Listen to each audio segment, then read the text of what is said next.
Rich Eisen's top 5, the NFL sleeper teams to watch in 2025. Now, ladies and gentlemen, this was sent to me with a spoiler. The spoiler was the New Orleans Saints are in the top 5. How crazy is that? So we are going to watch/listen to the Saints portion. I can't wait to hear what Richard has to say. My top 5 sleeper teams for the 2025 season, presented by Hyundai. If I get any of these right, you're going to hear about it for 18 weeks. That's how it works. If I get any of them wrong, this never happens. Does everyone understand That's the exactly rules of how engagement here? Yeah. Number 5, I'm going to start with the Saints. Oh, wow. All right, so real quick, I mean, like, when you, like, a sleeper team, okay, I think it's just a team that no one's talking about, a team that could surprise people. This is not sleepers to win the Super Bowl. This is not sleepers to win the NFC. If the Saints, here's the big algorithmic situation here, ladies and gentlemen. If Derek Carr was on the Saints, what do you think would be the Saints' ranking? Like, what do you think? How do you think people would view the Saints? I don't think they would view them as the worst team in the NFL. Okay. Now the next part of this algorithm is what would Tyler Shuck and / Spencer Rattler have to do in order to play as good, if not better, than Derek Carr? That is your answer to a successful Saints season. That really is it. Now, there's obviously other things like the offensive line, Chris Olave staying healthy, who's going to play where on defense. Like, that's all, sure. But if I tell you that I can guarantee that Tyler Shuck or Spencer Rattler is a top, let's just call it top 18 quarterback in the NFL, all of a sudden, if somebody told me that, if a genie came down, okay, if Sinbad came down and told me I can guarantee you that Spencer Rattler is the starter for the Saints this year and he is the 17th best quarterback in the NFL, all of a sudden I would very quickly say, you know what, we can win this division. Because if Derek Carr was a starting quarterback, I would believe we could win this division. I would believe, like, all right, this division, Carolina's whatever, Atlanta's whatever, Tampa's good, but they're probably going to be in that 10-win world. With this team, with this coaching staff, with a healthy offensive line, all these draft picks coming in, Carr can get his 9 wins, 10 wins, right? Which then means you can compete for the division. So that's not that crazy that Shuck or Rattler could be a top 20, top 18-ish quarterback in this league. Listen, they're in a supposedly easier division, but I don't think it is. Let's put it that way. And I kind of dig that Tyler Shuck is going to get an opportunity.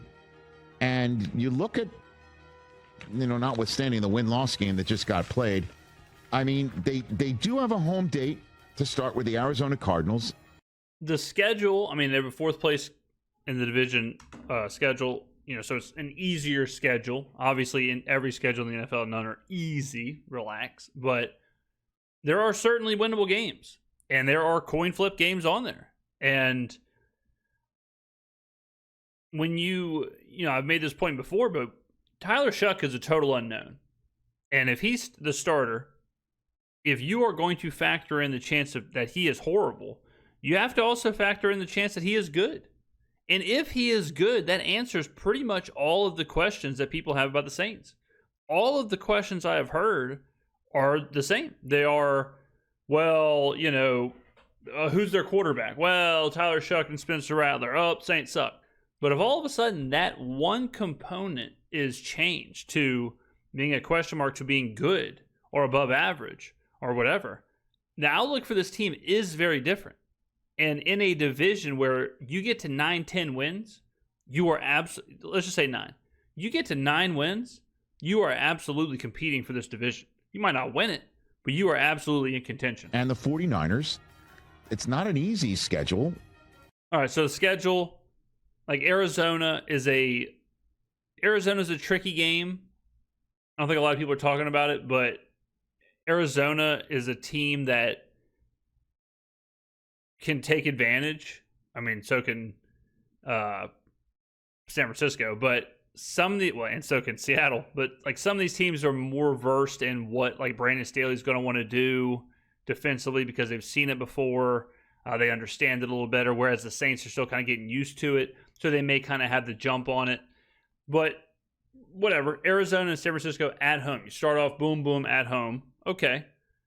This is brutal. The at Seattle, at Buffalo, that's absolutely hellacious. That is an insane travel situation. Now the Giants at home, New England at home, pretty chill. We don't know how those teams are going to be. Those could absolutely be winnable games. At Chicago, I'm not as high on Chicago as some people, but at Chicago, whatever. Divisional game, Tampa at home. At the Rams, I'm super high on the Rams. Tough game. At Carolina, I think every Carolina game is winnable. Bye week, going into Atlanta at home, winnable. At Miami, you have no clue what Miami's going to be like at that point. They are a team on the hot seat. The whole team's on the hot seat. Another divisional game on the road at Tampa. Carolina at home. Jets at home. Tennessee on the road. Winnable. The Jets game right there is the only game so far that we're favored in. And then you finish off at Atlanta, divisional game. Who knows? So there are absolutely spots on here where if the quarterback play is good, you can absolutely win some of these games. I would say the only games that in 1,000 game simulation I would not have the Saints winning are probably Buffalo, the Rams. That's probably the only two where you just mark those off at losses. Buffalo, Rams, maybe Seattle, but I mean, who knows what Seattle's going to look like? Question mark there. But definitely Buffalo and the Rams. Those are two where it's like, all right, I mean, these are tough. But the rest of them, if you told me we beat any of those other teams, I would not be that surprised. To say the least. But there are some winnable games here for a team that can put together some points. Don't forget, this is an offense that, albeit with Derek Carr, a far more veteran presence. Remember, they won their first games like 80-10. The first two combined, weeks were crazy. And then the wheels fell off. Oh, yeah, I remember. Yeah, TJ, they're still scoring. Wide receivers, Chris Olave, Raheed Shaheed, Brandon Cooks, Bub Means, Cedric Wilson Jr., Donovan Peoples-Jones, Jawan Johnson and Taysom Hill and Foster Moreau are your tight ends. Alvin Kamara, Kendre Miller, Cam Akers is the fourth stringer there. I mean, there's some parts.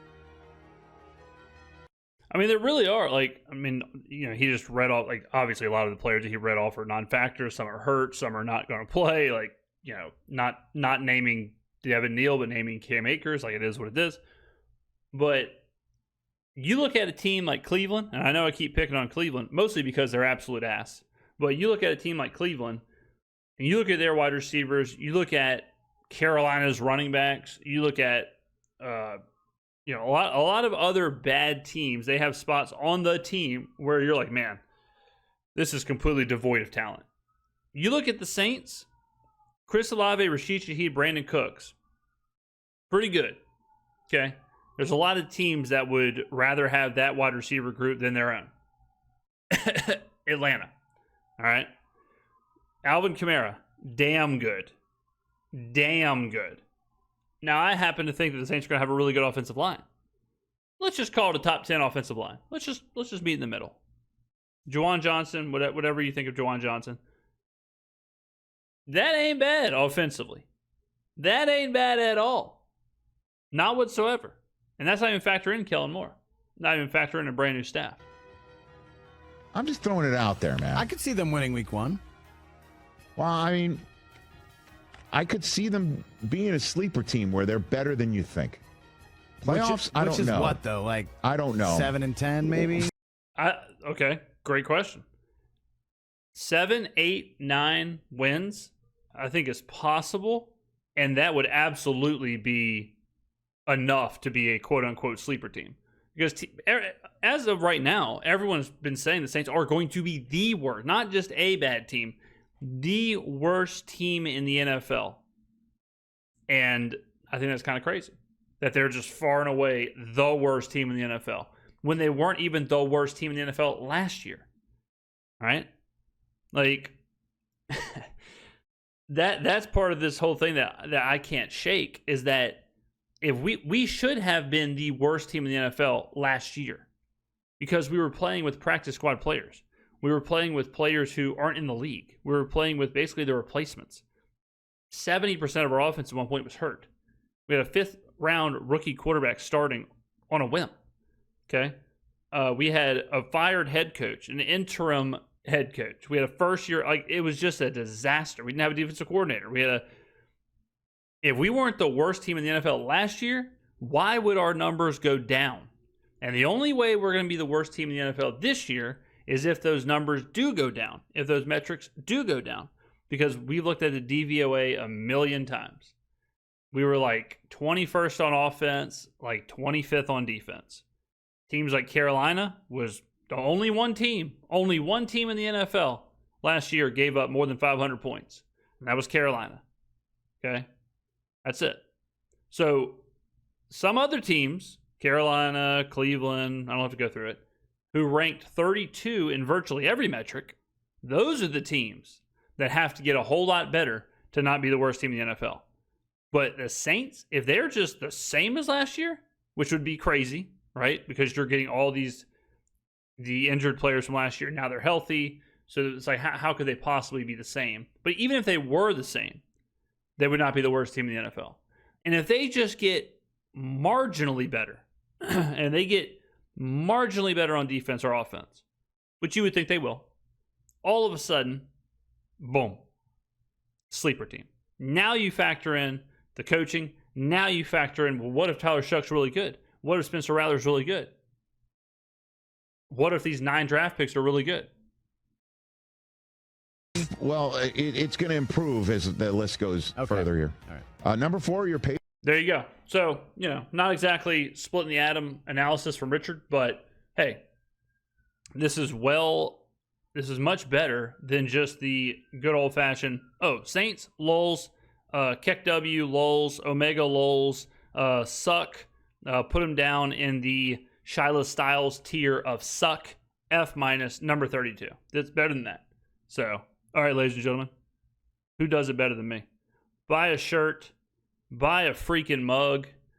I'll be shipping the mugs out soon. Getting tape, getting boxes, getting bubble wrap. It's insane in here. The store. A lot of people have said, hey, where is the store? Go down in the description. There's a link. It's next to the term James Skrmetta merch. Also, if you search James Skrmetta store on your favorite search engine, ask Jeeves, it'll pop right up. And then boom, 3 options right now.